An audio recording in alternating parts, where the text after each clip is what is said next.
Welcome to RCPAQAP Biosecurity webinar. This webinar was funded by the Australian Government's Department of Health. The purpose of this webinar is to provide an overview of the background of RCPAQAP Biosecurity, including the role it plays in helping to build a strong foundation in the public health system for an effective defence against potential biological threats. It also summarises the activities being undertaken at the RCPAQAP Biosecurity. It will take you approximately 30 minutes to complete this webinar. We will first look at the brief history of bioterrorism, its impact and the aftermath, including the unfamiliar reality associated with bioterrorism. Next, we will look at the overview of biosecurity agents, including the use of synthetic biology as potential bioagents, the defense against bioterrorism, and the classification of biosecurity agents. We will also go through the list of the classification of security-sensitive biological agents, or SSBAs, and the relevant SSBA regulations in Australia. Finally, we will look at the overview of proficiency testing programs, including the SSBA and organisms offered by the RCPAQAP Biosecurity, the role of its advisory committee, the participant type, the reason to participate in the modules, the type of materials, as well as the report that are received by the participants. In current dialogue, the deliberate effort in engaging biological warfare is called bioterrorism. It involves the use of biological agents, either the infectious agents or the toxins they produce, to intimidate governments or societies on behalf of an ideological cause. Potential biological agents for bioterrorism are bacterial or viral agents, and toxins that pose a danger due to the ease of transmission, dissemination potential, severity of illness and mortality caused, impact on public health, requirement of preparedness to reduce the consequences of any deliberate release. In recent times, but especially since 2001, bioterrorism has been of increasing concern.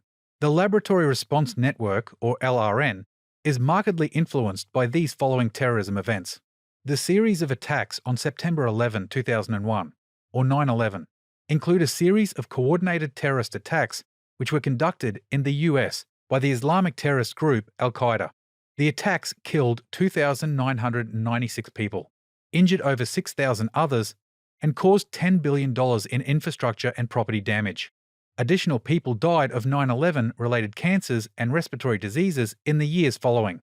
On September 18, 2001, the 2001 anthrax attacks in the US commenced, also known as Amerithrax, its FBI case name, just 1 week after the September 11 attacks, and it occurred over the course of several weeks. This killed 5 people and infected 17 others.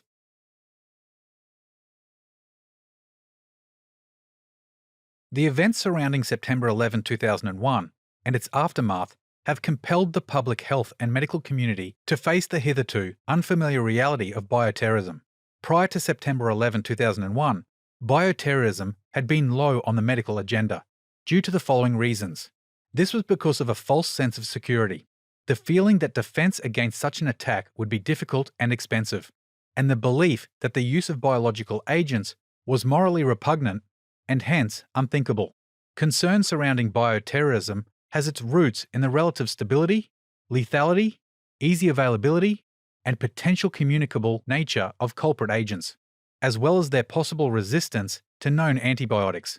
In addition, these agents are odorless, tasteless, and colorless, and diagnosis may take days to weeks, allowing perpetrators to escape. Despite the unpredictable nature of bioterrorism, disaster preparedness and knowledge of essential diagnostic and epidemiological principles can contribute substantially toward combating this new threat. Physicians and public health personnel are frontline soldiers in this new form of warfare. Agents formerly unfamiliar to today's generation of healthcare providers are now part of the day-to-day considerations of our healthcare system. The need for rapid and accurate laboratory identification of the biosecurity agent is necessary to minimize the impact of a bioterrorist attack. This situation has created the need for restricted distribution of biodetection assays and specialized reagents, as well as development of new biodetection assays, which would not otherwise be available to support the public health infrastructure and national security interests. This is an overview of criteria that bioterrorists will look for in biological agents that could potentially be used in a bioterrorist act. The first criteria is the relative stability and robustness of the bioagents. The biosecurity agent will also need to be highly lethal, easily available, and has a communicable nature to be used in a bioterrorism attack. It is usually resistant to drugs, and the treatment for disease caused by the agent is usually not readily available. It also has high production capability while remaining difficult to be detected. Usually, the population would have not been protected against this agent to maximize the effect of the attack to the public. The diagram here shows the assessment framework which serves as a tool to aid the consideration of the relative level of concern indicated for current and future synthetic biology-enabled capabilities. The framework consists of 4 factors, each with descriptive elements, used to assess the level of concern for particular synthetic biology capabilities. It can be used to assess the level of concern for current and future synthetic biology capabilities that potentially pose a concern because of the harm they might enable. The first factor is the usability of the technology, including the rate of development, barriers to use, and the synergy with other technologies.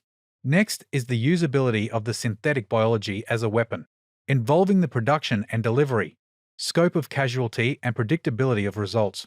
The next factor is the potential for mitigation. Should a synthetic biology be used as a biosecurity threat, this includes if it is capable to be easily deterred and prevented, to be recognized during an attack, to be attributed, and to be consequently managed. The final factor is the requirements of actors, including whether it is easy to access to the experts in the field of synthetic biology, or to resources, as well as the organizational footprints required to launch a synthetic biology as a potential biosecurity risk. Next diagram shown here is the more holistic relative ranking of the capabilities of synthetic biology capabilities, based on their respective levels of concern. At the present time, capabilities toward the left of the diagram warrant a relatively higher level of concern, while capabilities toward the right of the diagram warrant a relatively lower level of concern.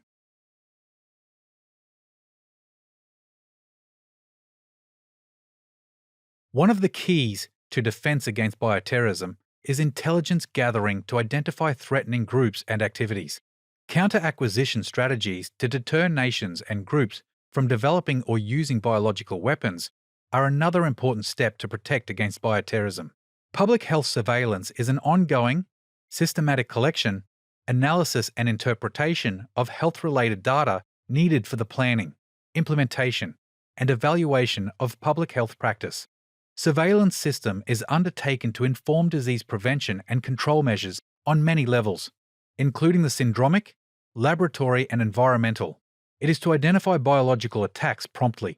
Finally, by mitigating the consequences that may derive from a bioterrorism act, it is important to reduce its impact of any attack, for instance, by stockpiling vaccines.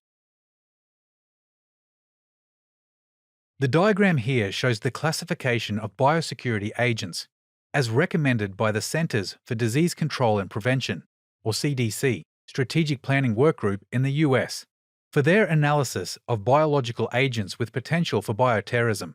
The classification is based on the ease of transmission, public health impact, including the severity of illness and mortality, and likelihood of use, including the easiness of preparation, and is categorized into 3 distinct groups. Category A consists of high-priority agents, include organisms that pose a risk to national security because they can be easily disseminated or transmitted from person to person, result in high mortality rates, and have the potential for major public health impact, might cause public panic and social disruption, and require special action for public health preparedness.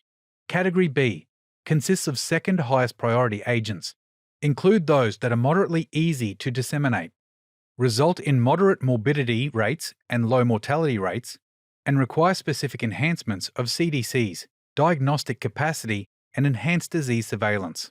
Category C consists of the third highest priority agents, include emerging pathogens that could be engineered for mass dissemination in the future because of availability, ease of production and dissemination, and potential for high morbidity and mortality rates, and major health impact.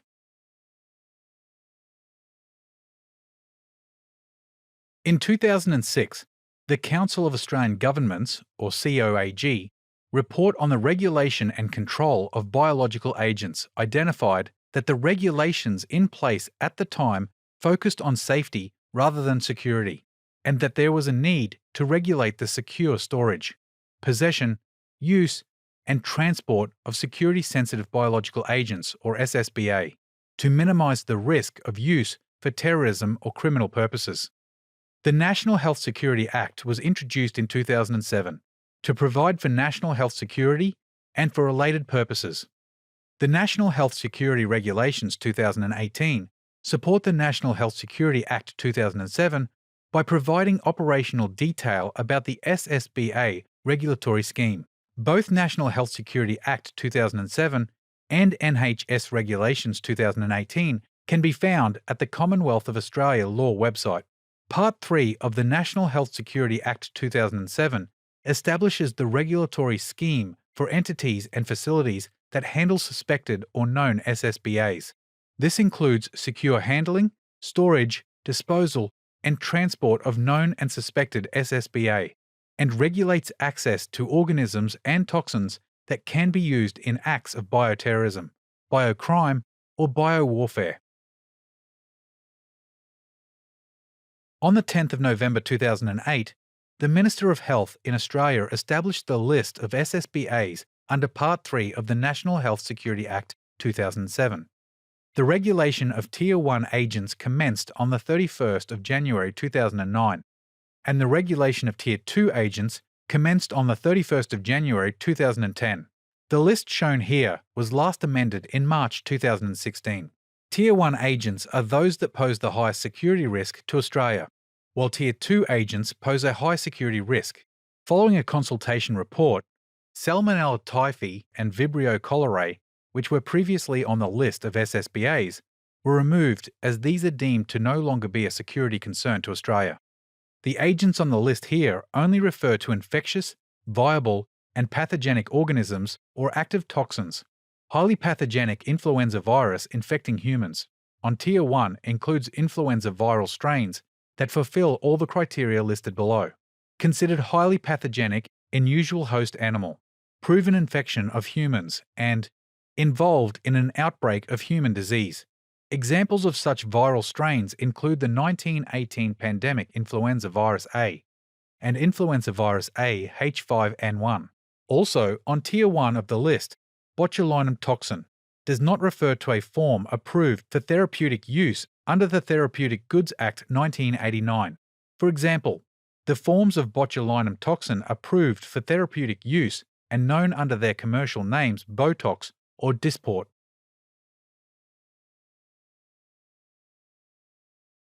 The SSBA standards outline the handling, storage, disposal, and transport requirements of confirmed and suspected SSBAs for entities that are not exempt under the NHS Regulations 2018. The latest version of the SSBA standards, dated March 2013, were determined by the Minister of Health on the 14th of June 2013, and it came into force on the 20th of June 2013. The aim of the SSBA regulatory scheme is to limit the opportunities for acts of bioterrorism or biocrime to occur using harmful biological agents and to provide a legislative framework for managing the security of SSBAs. The scheme was developed using risk management principles to achieve a balance between counter-terrorism concerns and the interests of the regulated community, and aims to maintain full access to SSBAs for those with a legitimate need. The SSBA regulatory scheme also builds on Australia's obligations under the Biological and Toxins Weapons Convention and UN Security Council Resolution 1540.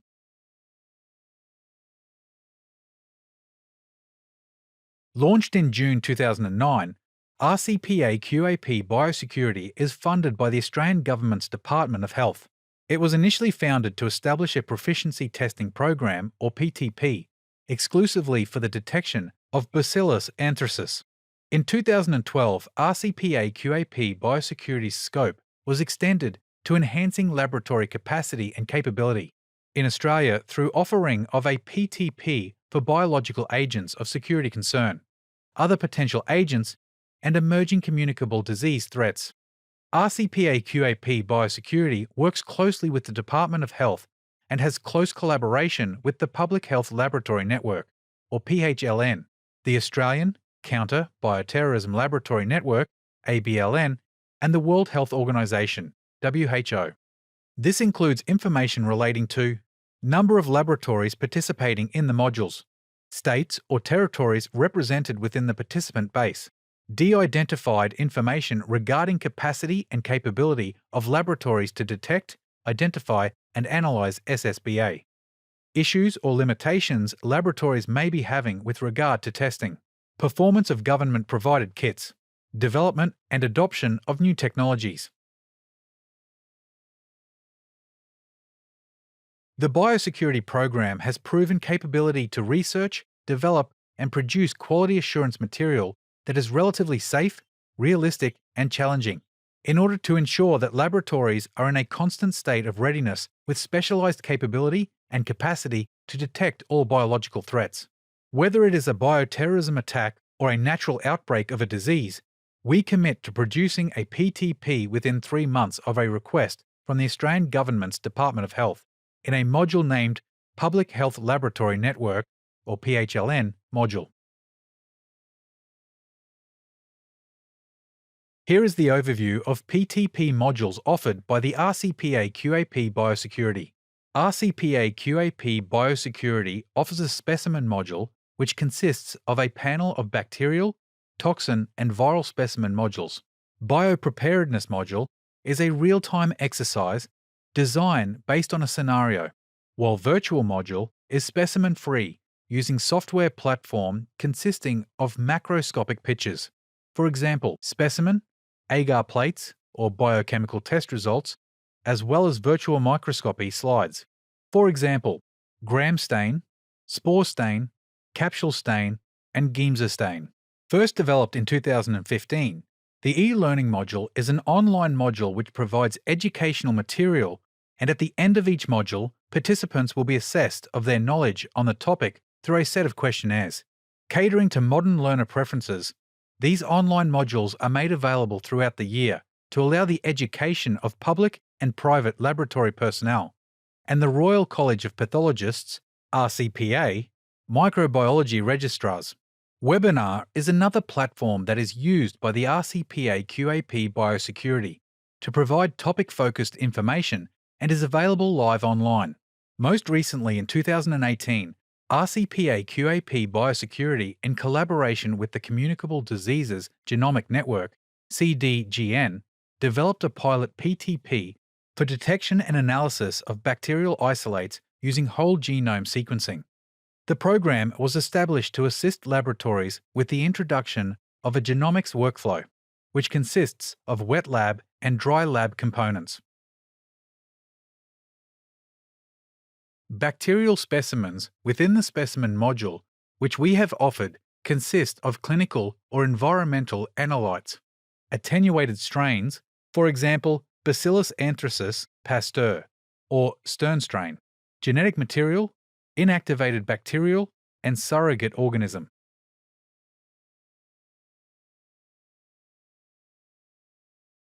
Toxin specimens include the non-toxic subunits, inactivated toxins, and non-toxin producing strains. Example of non-toxin producer is such as Clostridium sporogenes. Viral specimens consist of genetic material from inactivated viruses. Examples of inactivated material that RCPA QAP Biosecurity has offered include the gamma-irradiated MERS coronavirus and SARS coronavirus 2.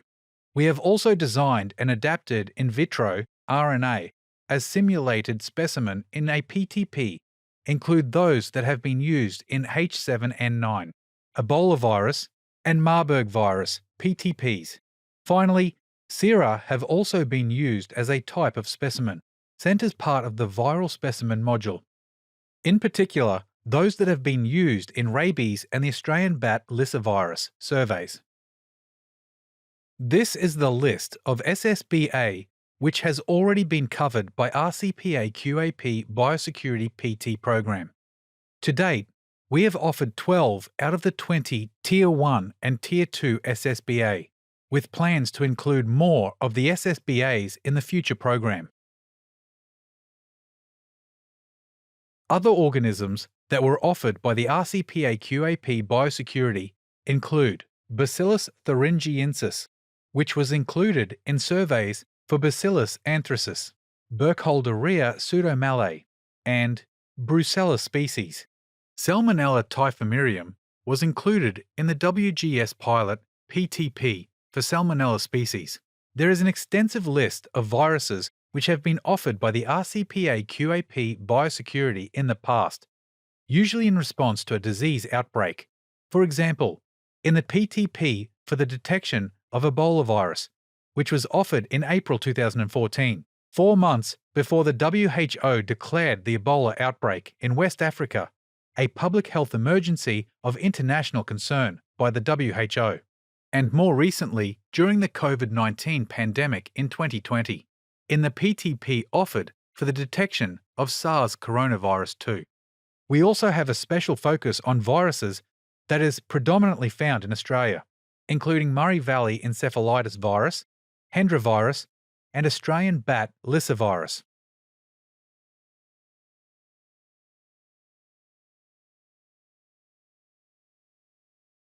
The RCPAQAP Biosecurity Advisory Committee consists of a chair and 10 committee members from leading public health and clinical laboratories with extensive experience and expertise in biosecurity, usually with a minimum of 5 years of experience. Committee membership is an honorary position, 3 years, to assist chair and discipline manager in providing clinical and scientific aspects of the survey modules in the RCPAQAP Biosecurity. The committee meets annually to review all aspects of the RCPAQAP Biosecurity program and to discuss the survey schedule, as well as the recent trend in the area of biosecurity and emerging diseases. The majority of the RCPAQAP biosecurity participants are Australian participants. Laboratories such as a reference laboratory, those that are within the Laboratory Response Network or LRN, and other clinical laboratories usually participate in all modules offered by the RCPAQAP Biosecurity, whereas microbiology registrars are usually individuals who can only participate in the webinar, virtual, and e-learning modules. Generally, Armed Forces laboratories and Australian Federal Police, or AFP, participate in all modules, with exception that participation of the AFP in the specimen and biopreparedness modules is usually for selected analytes and scenarios only. Overseas participants usually participate in each module, except selected analytes or scenarios in the biopreparedness module. Note that the private companies that produce commercial diagnostic kits are not allowed to participate in all the PTPs offered by the RCPAQAP Biosecurity. Australian participants from public health laboratories participate in all the modules free of charge. Their participation is not required for Medicare rebate or reimbursement purposes. We charge our overseas participants a minimal fee, which covers the cost of producing the modules, as well as the courier fee. As the RCPAQAP Biosecurity is solely funded by the Australian Government's Department of Health, therefore any overseas participation requires their approval. Any inappropriate enrolment from overseas participants will be screened. Participation in the RCPAQAP Biosecurity Program assists laboratories in establishing a highly specific and sensitive testing protocol and develop the ability to correctly detect biosecurity agents. Laboratories' competency in performing testing, interpreting results, and reporting detection of biosecurity agents in a timely fashion will be improved through their participation in the Biosecurity PT program. By doing so, laboratories and laboratories personnel will be taking part in minimizing the impact of potential biosecurity threats risk on the health system and population through facilitating rapid or efficient public health response, while preventing the spread of the disease.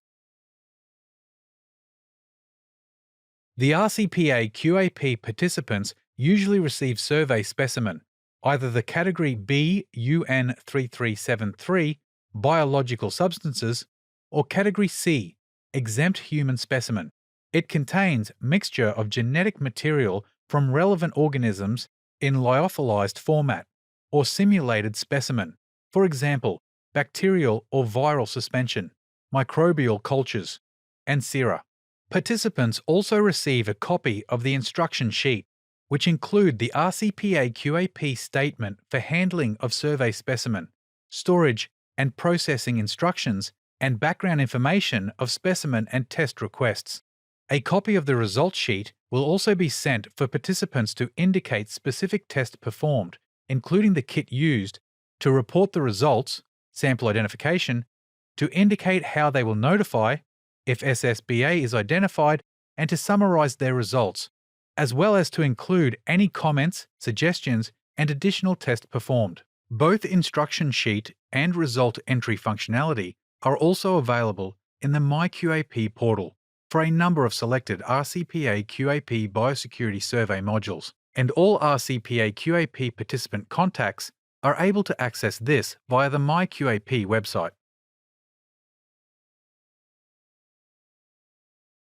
At the close of each survey, each participant will receive the preliminary report, which is an individual participant or group report. The final report will be issued at the completion of a survey module to replace the preliminary report. The final report excludes the participant names or contact details and includes the comment on the individual participant's performance and also the distribution of results from other participants, procedures used to design and implement the quality assurance program, and procedures used to statistically analyze the data, advice, where appropriate, on the interpretation of the statistical analysis. The report will be written by the RCPAQAP biosecurity team and reviewed externally. Participants' feedback is very valuable, and we invite our participants to provide any feedback via feedback forms, Salesforce, and MyQAP online portal, emails, and word of mouth for corrective and preventative action, CAPA, and improvement opportunities. Participants will receive participation certificates upon their completion of a survey module. Their success in testing for SSBA is measured through their confidence to confirm or rule out SSBA, their ability to characterize SSBA, their understanding and compliance with regulatory schemes, the knowledge they gain in biosecurity, bioterrorism, and biowarfare, and the insight they achieve into emerging and developing technologies. This is the end of this webinar. Please refer to the RCPAQAP website at www.rcpaqap.com.au for more details. For more information including the survey dispatch schedule, please review the Documents tab in the MyQAP portal, www.myqap.com.au. Contact us in the Biosecurity team at biosecurity@rcpaqap.com.au if you are not a current participant and require consultation regarding enrolments for the program. The enrolments for the program should be arranged through the RCPAQAP customer service team, customer.service@rcpaqap.com.au, or log a request via the MyQAP portal.